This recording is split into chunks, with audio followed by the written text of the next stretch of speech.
अब जल्दी से सब रिकॉल करो अब तक जो मैंने सिखाया है।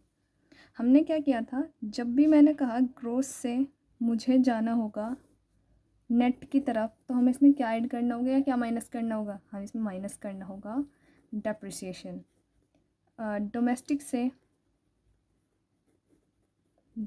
से मुझे जाना है नेशन की तरफ, तो मुझे इसमें क्या करना पड़ेगा? प्लस करना होगा NFIA।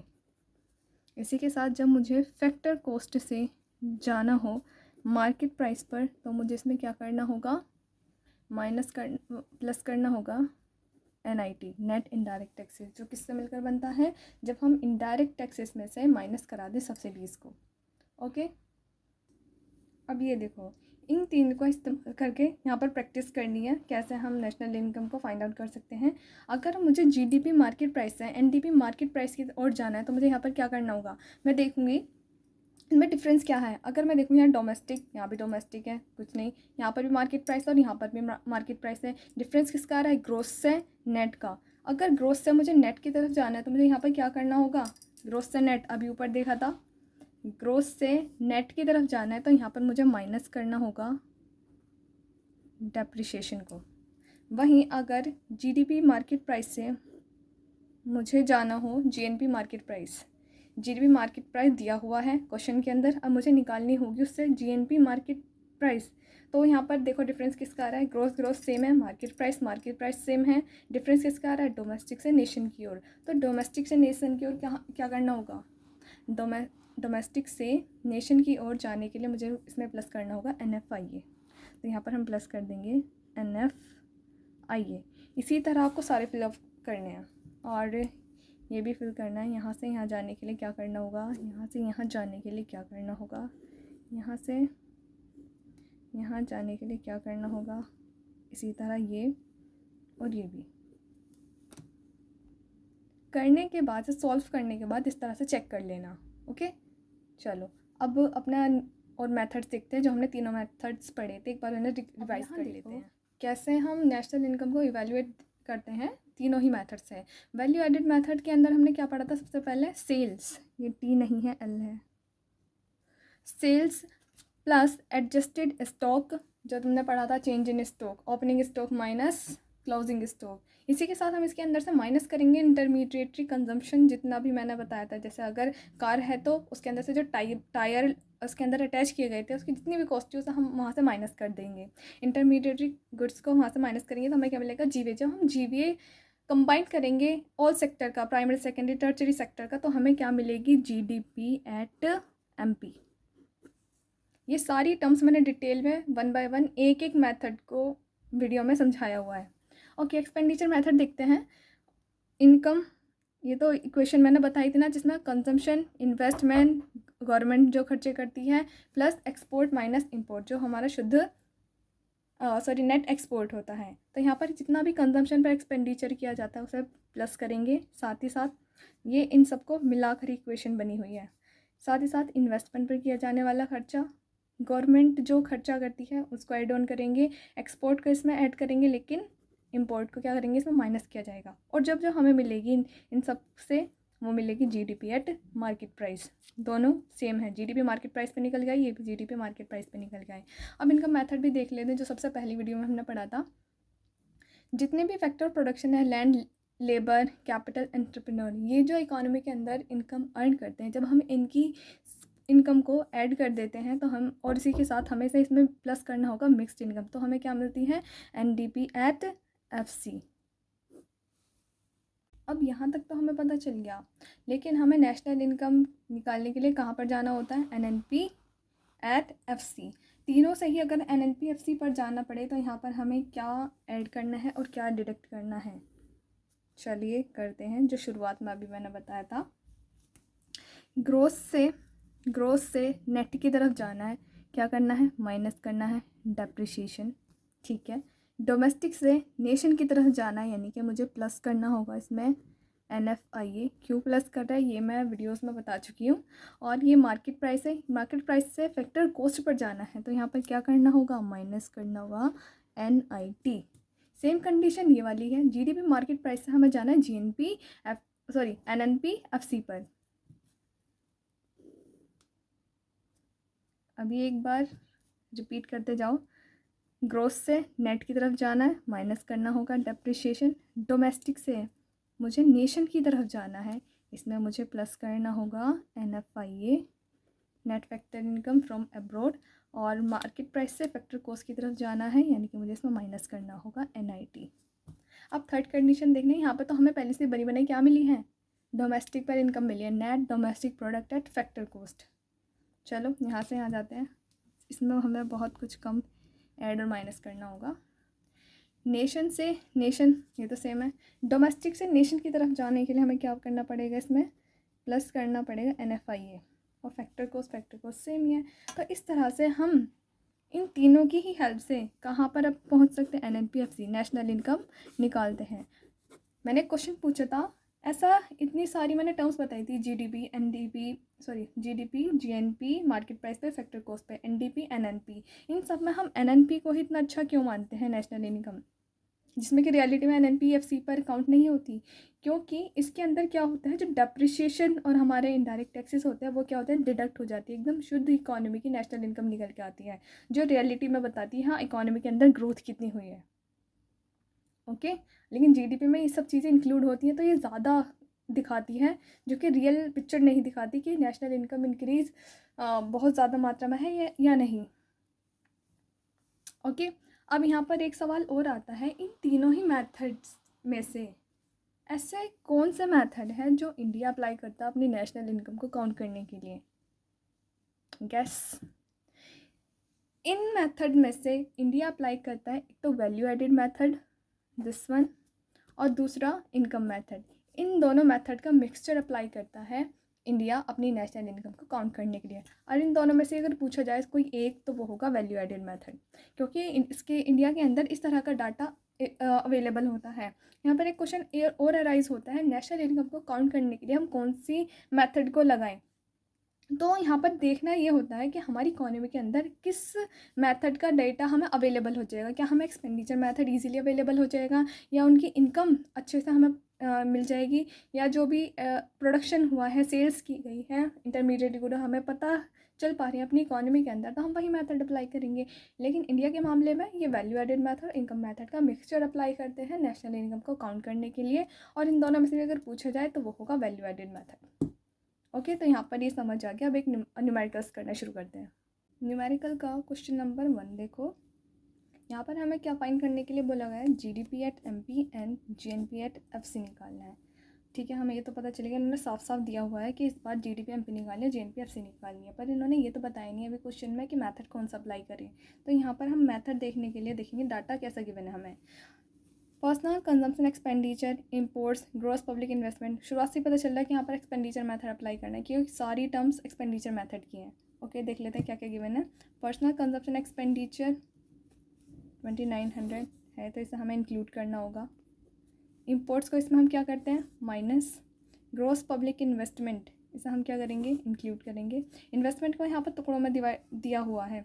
Consumption of fixed capital, यानी कि ये हमारा क्या है, डेप्रिसिएशन, तो इसे हम नहीं लेंगे। एक्सपोर्ट, यस, इसे इंक्लूड किया जाएगा। इन्वेंट्री इन्वेस्टमेंट, इसे भी इंक्लूड किया जाएगा। Government purchase of goods and services, ये गवर्नमेंट के एक्सपेंडिचर हो गया। ग्रोस रेजिडेंशियल कंस्ट्रक्शन इन्वेस्टमेंट, ये भी इंक्लूड किया जाएगा। NFIA नहीं। Gross business fixed investment, yes. तो इन सबको कैलकुलेट करके हमें क्या मिलेगी अपनी GDP एट MP। तो देखते हैं कितनी आती है निकल के, प्लस करते हैं। तो इन सबको कैलकुलेट करने के बाद हमारा आंसर आता है 5430। अब हमें GDP मार्केट प्राइस मिल गई, तो अब हमें क्या निकालना है, GDP मार्केट प्राइस हमारे निकाल लिया, हमें निकालना है GNP एट फैक्टर कॉस्ट। चलो देखते हैं। GNP at factor cost equal to, जब हमें GDP गिवन है, GDP मार्केट प्राइस गिवन है, ठीक है, तो हमें क्या करना होगा, डोमेस्टिक से नेशन की तरफ जाना है तो प्लस करना होगा NFIA। मार्केट प्राइस से फैक्टर कॉस्ट पे जाना होगा, तो यहाँ पर हमें क्या करना होगा, माइनस करना पड़ेगा NIT। अब यहाँ पर देखो NFI गिवन है, जी हाँ बिल्कुल, लेकिन यहाँ पर NIT हमें डायरेक्ट गिवन नहीं है, देख पा रहे होंगे। तो यहाँ पर हमें NIT नहीं गिवन था, NIT का फॉर्मूला क्या था कि आपको क्या करना होगा, इनडायरेक्ट टैक्सेस से माइनस करनी होगी सब्सिडी। क्या इनडायरेक्ट टैक्सेस गिवन है यहाँ पर? नहीं, हमें क्या गिवन है, सिर्फ और सिर्फ इनडायरेक्ट टैक्सेस की सब्सिडीज़ का जो पोर्शन है ये वाला, ये हमें गिवन है। चलो इसी से ही यूज़ करते हैं। अगर हमें ये नहीं मिला, जो मिला है उसे ही हम इंक्लूड कर लेंगे इसके अंदर। चलो वैल्यू पुट करते हैं। GDP की वैल्यू कितनी थी, 5430। NFIA प्लस करना और ये माइनस में है, प्लस माइनस माइनस का 30 आ जाएगा। यहाँ पर हमें माइनस करनी थी सब्सिडी और ये पॉजिटिव है, यानी कि ब्रैकेट ओपन करेंगे तो यहाँ पर आएगा +80। अब इसे कैलकुलेट कर लेते हैं। 5430 +30 +80, ये आता है हमारा 5480। सो ये हो जाती है हमारी GNP फैक्टर कॉस्ट। अगर आपको भी आंसर यही आ रहा है तो ये ठीक है। फिर से GNP फैक्टर कॉस्ट हमारी कितनी है, 5480 करोड़ में।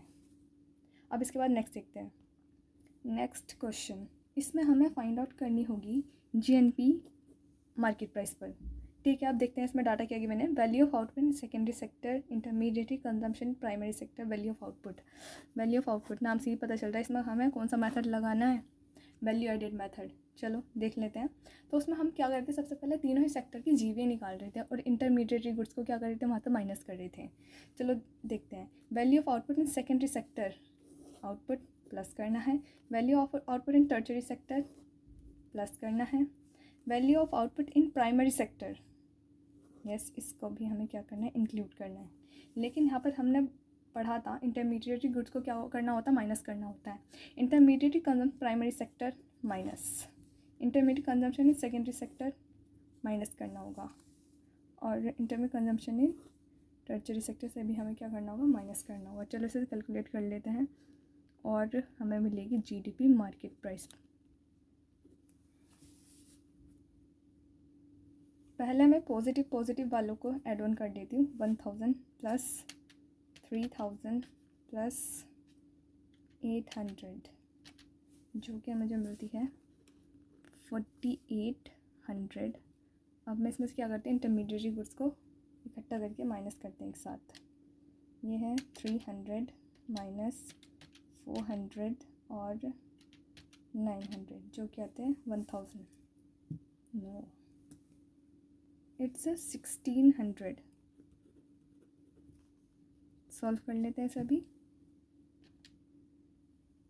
ये हमें मिलती है 3200। अभी हमें क्या मिला है, GDP मार्केट प्राइस। उन्होंने निकालने के लिए हमें क्या बोला है, GNP मार्केट प्राइस। ओके चलो, GDP तो मिला, GNP मार्केट प्राइस हमें निकालना है और हमें दिया हुआ है GDP मार्केट प्राइस। क्या डिफरेंस है डोमेस्टिक से नेशन का, तो डोमेस्टिक से नेशन पर जाने के लिए मुझे इसमें प्लस करना होगा NFIA को। कर लेते हैं। GDP तो हमें पता चल चुकी है 3200, प्लस करना पड़ेगा NFIA इसमें क्या है, माइनस, प्लस माइनस माइनस का 100, और हमारा GNP मार्केट प्राइस निकल के आ जाता है 3100।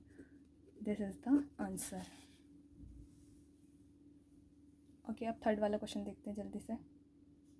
थर्ड में हमें पूछा गया है, आपको फाइंड करना होगा NNP एट FC। क्या गिवन है, compensation of employees, mixed income, self employed, mixed income, indirect taxes, rent, interest, किसका पार्ट थे, इनकम का। ये सब हमारी क्या है, इनकम। तो यहाँ पर कौन सा मेथड अप्लाई होगा, इनकम। तो हम अच्छे से जानते हैं, जब हम इनकम मेथड अप्लाई करते हैं तो हमें क्या मिलती है, net domestic product at factor cost. Okay, यानी कि इनको कैलकुलेट करने के बाद हमें मिलेगी सीधा से NDP एट FC। चलो देखते हैं इसके अंदर हमें क्या करना होगा।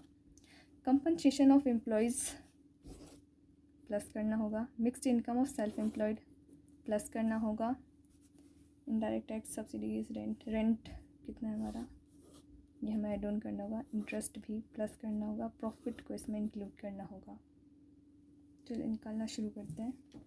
यहाँ में प्लस करना है 3000 प्लस 1050 प्लस 1020 प्लस 2010 प्लस 980।